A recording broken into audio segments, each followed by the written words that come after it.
príncipe entre eles, sendo cada um príncipe entre eles. Você pode fechar os teus olhos, sentado mesmo? Te louvamos, Senhor, mais uma vez nessa noite e queremos te agradecer pelo privilégio da vida que o Senhor nos trouxe, nos deu.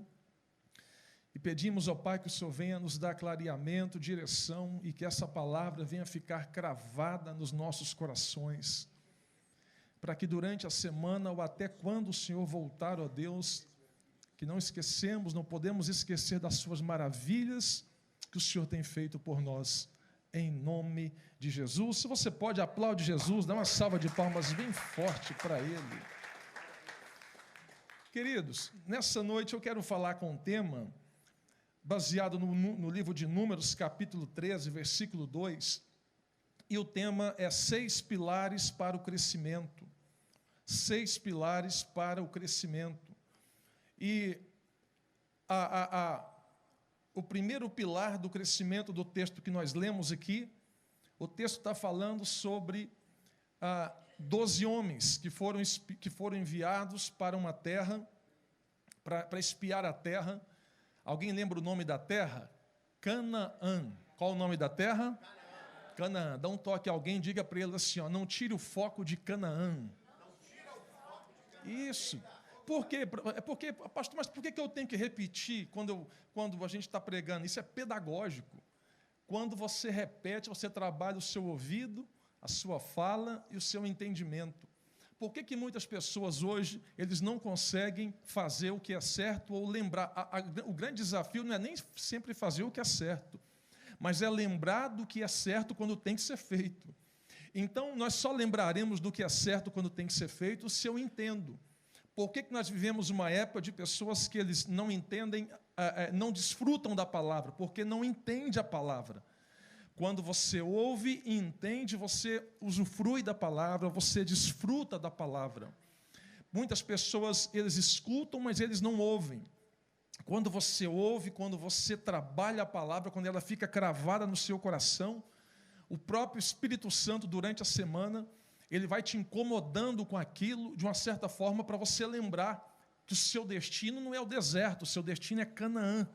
Mas só que nós não chegaremos em Canaã do nosso jeito. O grande problema é que as pessoas estão tentando chegar em Canaã do jeito delas. E qual é o maior inimigo da visão? Os nossos próprios olhos. Grave isso. O maior inimigo da visão de um homem e de uma mulher é os próprios olhos dele mesmo. Porque se ele começar a olhar para um lugar que Deus não falou para ele olhar, não estou falando de coisa, estou falando de visão. Porque Josué e Caleb, eles foram lembrados pela visão que eles tiveram da terra, por aquilo que eles viram na terra e pelo relatório que eles trouxeram da terra. 3 níveis foram enviados, viram a visão e trouxeram um relatório.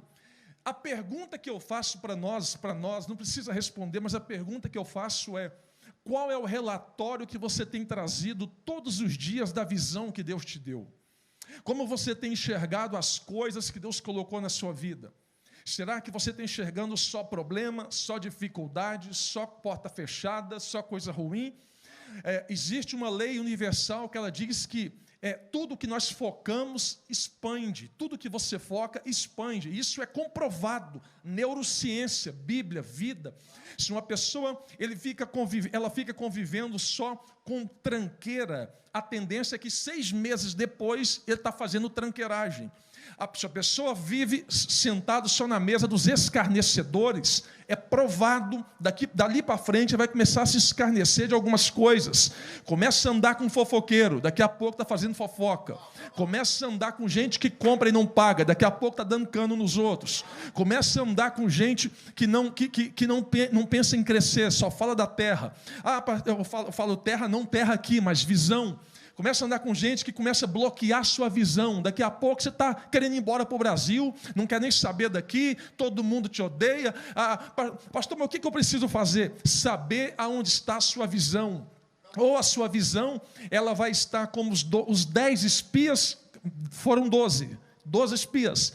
10 ficou falando mal, 10 ficou falando, essa igreja é ruim, Moisés está doido, não vai fluir, esse negócio não é para nós. 2 deles, Josué e Caleb, eles estão dizendo, a terra é boa, tem gigante, mas nós vamos entrar, nós vamos conquistar essa terra. Dá um toque a alguém, eu estou sentindo Deus nessa palavra, dá um toque a alguém e diga para ele assim, ó, muda o seu comportamento diante da sua visão, diga isso para ele. Eu lembro que uma certa feita eu estava em Goiânia e na nossa sala de pastor, na nossa igreja, chegou um irmão da nossa igreja mesmo, mas um irmão humilde, talvez estava vivendo uma mesa errada. Ele chegou para mim e falou assim, pastor, eu acabei de assistir o Globo News e a Miriam Leitão, ela falou um negócio lá que a economia do Brasil vai travar em 2022, que o Brasil vai subir tantos pontos por cento e não sei o quê, só coisa ruim, ele falou. Eu falei, varão, quem que é Miriam Leitão? Eu falei, ainda brinquei com ele, eu falei, Leitão é bom e no Natal, varão. Não, pastor, Miriam Leitão é especialista em economia. Eu falei, homem de Deus, homens de Deus, pessoas de Deus não vivem pautado em previsões. Homem de Deus se pauta em provisão, em provisões. Por quê? Previsões vêm da terra, provisões vêm dos céus.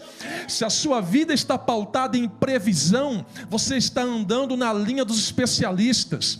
Quem anda na linha dos especialistas, ele vai ter problema na vida inteira, porque tem gente que é especialista em não fazer nada. Nós vivemos a época do arraste para cima. É o solteiro querendo ensinar casado, é o próspero querendo ensinar como emagrecer, é o reverso daquilo que é comum. Então, a gente precisa saber para onde nós vamos, o que nós queremos, quem nós estamos ouvindo e qual é a visão que nós estamos inseridos. Quando os nossos pastores batem sobre a visão da igreja aqui, não é porque quer ser chato, enjoado, não. É para a gente absorver uma ideia, que a igreja não é mais uma igreja para você vir, levantar a mão, chorar e depois ir embora. Não, a visão da igreja não alcança só em 2 horas durante o culto. É quando apaga a luz, é quando fecha as portas e quando nós vamos embora. A visão, ela envolve você em todos os cenários. A visão pega o seu filho e faz ele desenvolver na igreja, na família, como caráter, como personalidade. Aí, se eu busco mais de Deus e se eu encho muito de Deus, essa garrafa aqui está cheia. Se eu fico falando, Deus me enche, me enche, me enche, me enche, me enche, Deus vai enchendo, vai enchendo. O que adianta ser cheio e não ter direção? O que adianta ser cheio e não saber para onde vai? É por isso que tem muita gente que espiritualiza tudo. Ele é tão cheio de Deus que ele vê o diabo em mim e em você o tempo todo. Tudo para ele é o pecado. Por isso que a Bíblia fala assim, ó, graça e conhecimento, equilíbrio, graça, unção, graça, poder, jejum, oração, madrugada. Tem que ter graça mesmo. Crente sem graça é uma miséria, mas crente com graça é uma bênção. Tem que ter graça, mas a Bíblia diz, conhecimento é uma balança, é um equilíbrio. Conhecimento é a profundidade da informação. Informação Instagram te dá, informação Facebook te dá, informação G1 te dá, informação CNN te dá, BBC News te dá, informação. Conhecimento é a profundidade da informação. A Bíblia não manda a gente ficar andando por informação, mas por conhecimento. O que é isso? Quando você conhece a terra que você pisa, o caminho que você trilha, o lugar que você está, você não é ludibriado, você não é passado para trás, ninguém te engana. Por quê, pastor? Porque você tem conhecimento. Agora, se você só ora,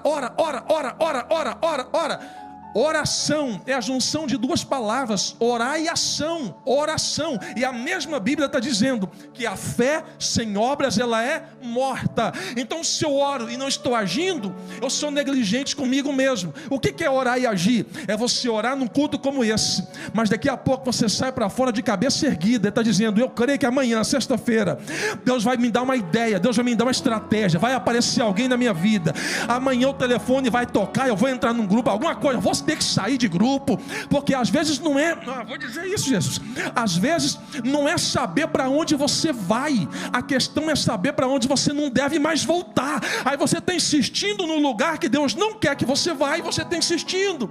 Aí Deus está dizendo, mantenha sua visão em Canaã, para de olhar para o Egito e comece a olhar para frente, comece a andar para frente.